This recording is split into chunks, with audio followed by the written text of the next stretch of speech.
Good morning, sir. I'm Slito Dis Kabusha Jr. We have G2E-1 section. My report is about 7 common shape, stress, and counteract. So we have first is hugging, second is sagging, and the third is shear force, and the fourth and torsional stress, and the fifth panting, and the sixth is pounding, and the last is rocking. So we have the first topic is hugging. So occurs when the ship's center is left by wave crest while the bow and stern experience downward spurs. So may tabuan kung sentro sa barko kung tungod ang sentro sa barko mubangon tungod sa kung kakusgon ang balod no sa kusgon sa balod sa dagat. Samtang ang unahan sa barko katong bow og likod dadto sa barko sa stern mahangad tungod sa gibugaton sa barko kung kusog ang impact sa bow. So ang piktuan ang keel sa barko mubagon sentro sa hinungdan sa taas nga dik nga mo taas samtang ilawom sa compression. So mo to'y first 7 common shape, first hugging mo. So ikaduha we have number 2 on the topic of the 7 common shape, stress, and counteract. Sagging happens when the bow and the stern are supported by wave crease while the center in a throw, causing the keel to bend downward. No, so ang may tabuan kung unahan sa likod sa barko kapakita kini sa suportado kung dunay balod nga crease samtang ang sentro din sa usa ka ang sentro ana ang usa ka balod nga lungag, no. So true mo'y hinungdan nga malunod ang barko no sa kung kakusgon niya.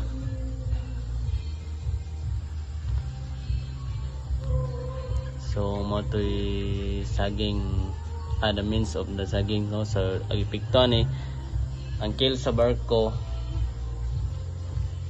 mapiko no sa ubos, and then hinungdan ani sa ilom sa barko is mahimong tension siya makita og mo ni barko kanang mabawg siya mabawg ang tunga sa barko bang yang tension niya.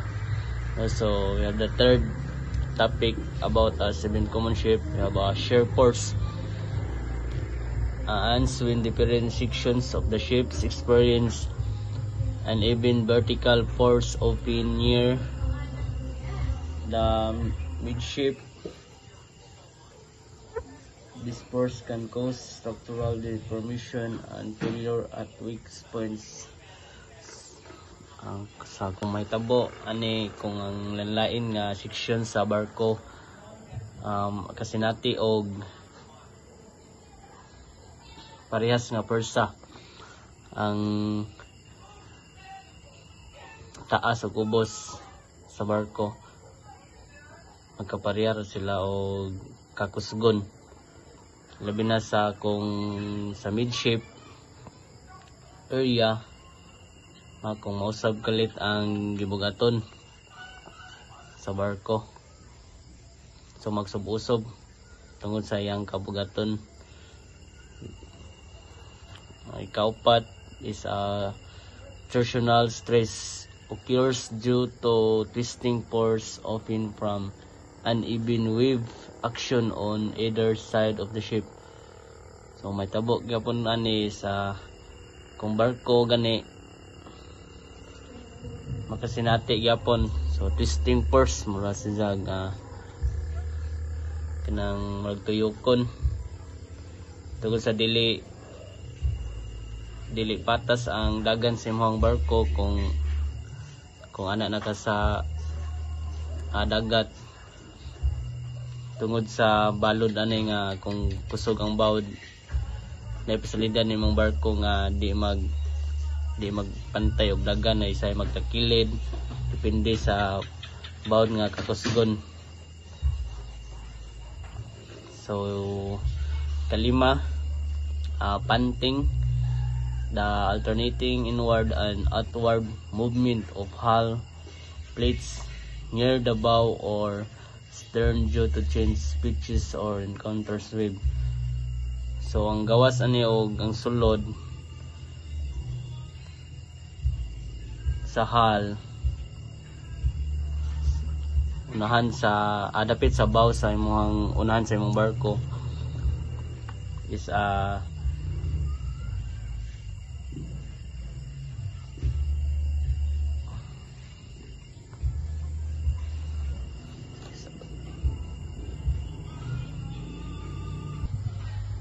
so balikon panting is the alternating inward and outward movement of the hull plates near the bow or stern due to change the pitches of the counter wave.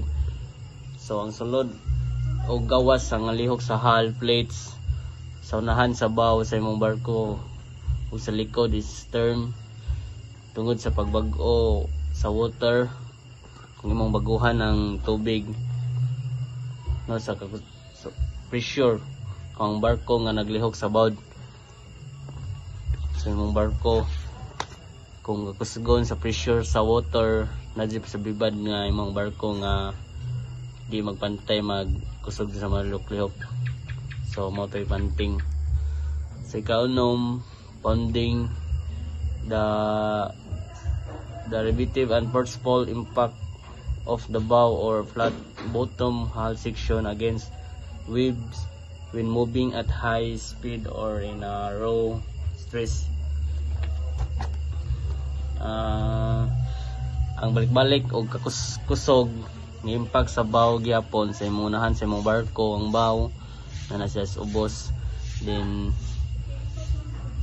o patag ng mga bahin sa hull, part sa barko batok sa mga balod no, kung ang dagan sa barko or ang dagat no, so magbase ni sa dagan sa imong barko kung kusog no ang bawd, so basihan na nimo o depende ang weather sa imong pagmaneho sa barko. So the last is rocking. We have the side to side distortion of the ship structure caused by rolling in heavy seams. So mo ni ang pagbuliko sa struktura sa barko gikan sa likod katong stern niya ngadto sa pikas tungod sa pagpugong sa dagat. Ang stern mo ay magpugong sa barko kung kakusgon ang bawd no, so mo tay gitawag og rocking. So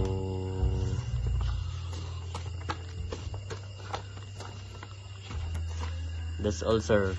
So wala ko'y kuan sir, PowerPoint nga nagamit sir, nagipakita. Thank you.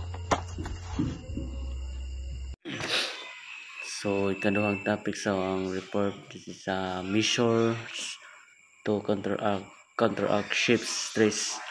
So longitudinal strength. Ships are designed with robust longitudinal framing to resist hugging and sagging force. So ang barko gitukod nga dunay lig-on nga longitudinal strength framing nga makasukol siya sa hugging, makasugol siya sa hugging and sagging force. So kadua, double bottom construction provides extra strength and distributes loads evenly,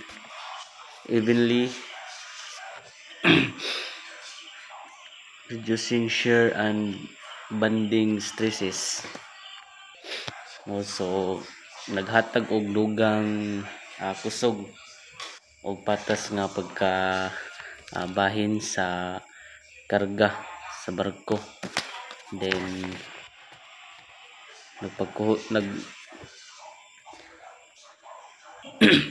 then reinforce bow and stern areas straightened with thicker plates to withstand panting and pounding stress.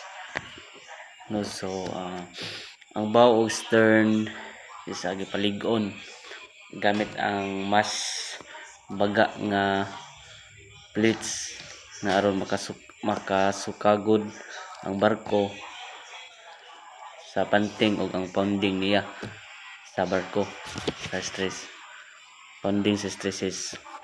So mao to reinforce bow and stern areas. No, so ikatulong pangutana, this is loading and ballasting practices, no, sa pamaagi sa pagkarga sa mga balas sa barko. So una, proper cargo distribution, evenly distribute cargo to avoid excessive shear force or uneven loading which can amplify sagging or hugging. No, so ang karga kinahanglan evenly distributed na siya nga imong ikarga aron malikayan ang sobrang shear force o dili balanse nga pagkarga nimo sa imong barko or nga makadaot sa sagging o hugging nga maka-effect sa dadto. Then ballast management, ballast management adjust ballast to maintain an even keel and reduce stress concentration especially during unloading or raw weather. So ang ballast kinahanglan gyud nga i-adjust aron mapadayon na nimo ang balanse sa barko ug makahunaran ang stress, no, sa labi na sa panahon nga sa weather nga unloading ka sa imong pagkarga sa barko. Then ikatulo, avoid overloading. Overloading here to load lines marked to ensure the ships is not overload, minimizing structural strain. Paglikay sa mga kargamento nga maka-overload sa barko, no, so sundon jud ang karga, sundon jud ang load sa line marks aron dili ma-overload ang imong karga, no, sa imong barko na sundon jud nimo kuan kanang nakabutang ato sa barko nga mo dapat nimo butngan ana sa imong kargamento para malikayan nimo ang pagpuga sa barko nga struktura.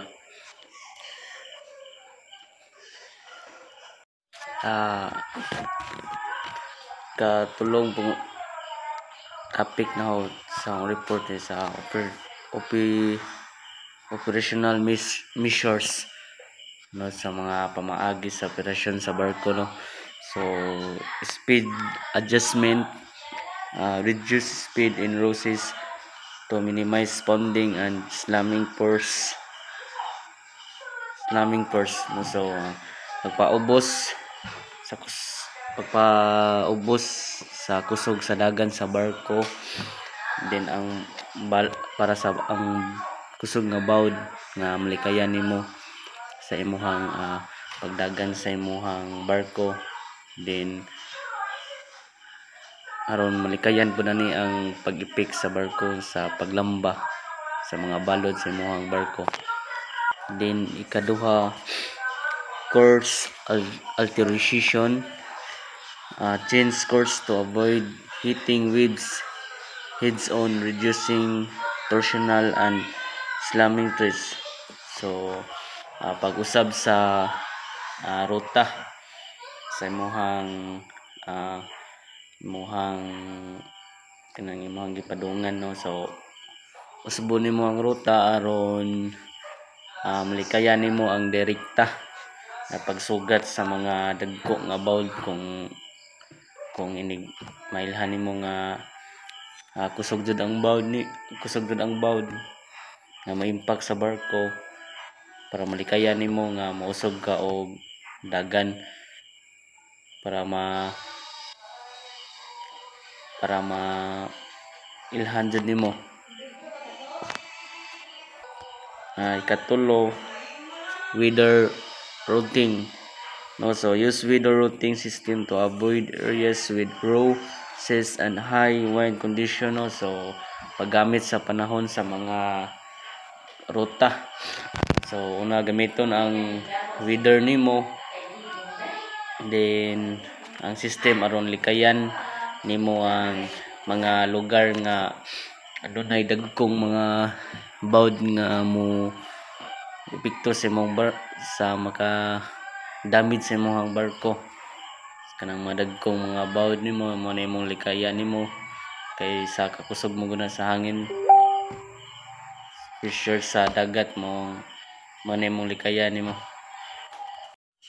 The last topic, sir, this is monitoring maintenance, no. So pag-maintain or pagbantay sa barko. So stress monitoring system.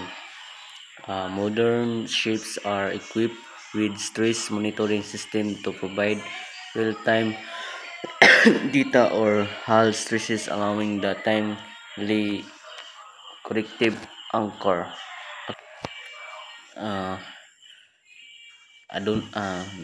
Stress monitoring system adunay mga barko nga adunay sistema sa paghatag sa stress aron makahatag og datos kini sa tinuod nga oras para matugot sa dali nga paglihok kini sa pagsulbad sa mga problema sa sistema. So regular inspection, frequent inspection of critical areas, keel, bulkheads, and framing help identify and address structural issues early. Pag-ayo or imong inspeksyonon nimo sa imong barko o repair mga dunay ba mga bahin kini nga critical sa part sa barko. So imo hadto ng serbihon nimo para mailhan nimo na may mga nang crack na diya sa imong barko para dili delikado ba para ma-discover nimo para masulbad ang problema sa struktura. Mo na gitawag og regular inspection sa barko. Then use of bulkheads. So watertight bulkheads limit the spread of flooding and enhance transverse strength, no. So ang aron mapugnan nimo ang kusog sa paglihok nga mapalambo nimo ang imuhang pag-transverse nimo sa paglihok nga nimo o paglambo or pag-transfer para malambo nimo utoy sa bulkheads. Then ang collision bulkheads is protect the ship from damage caused by head-on impacts, no. So panalipdan din nimo para ang barko gikan sa frontal nga pagbangga aron malikayan din nimo imong barko ba, protection na nimo parang di maguba. Then the last is dynamic stability management, no. So pagdumala nimo sa dinamikong mga dinamikon nimong lig-on nimo nga imong pagdumala nimo. So anti-roll system, use stabilizer pins or gyroscope stabilizer to reduce rolling and its associated stresses. So paggamit sa stabilizer ay pins or gyroscope aron mapungan jud nimo ang kusog nga pag-uyog sa barko para malikayan jud yung stress nila nga dala niini. So imuha jung likayan nimo nga barko para di mapiktuhan nga pag-uyog dinhi. So trim optimization, maintain an optimal trim to distribute stressly evenly across the hull. So pag maintainer nimo sa husto nga trim aron mahibaw-an nimo nga imuhang i-balansay ba i-balanse nimo nga pag maintain nimo. So that's all my report, sir, and thank you. God bless.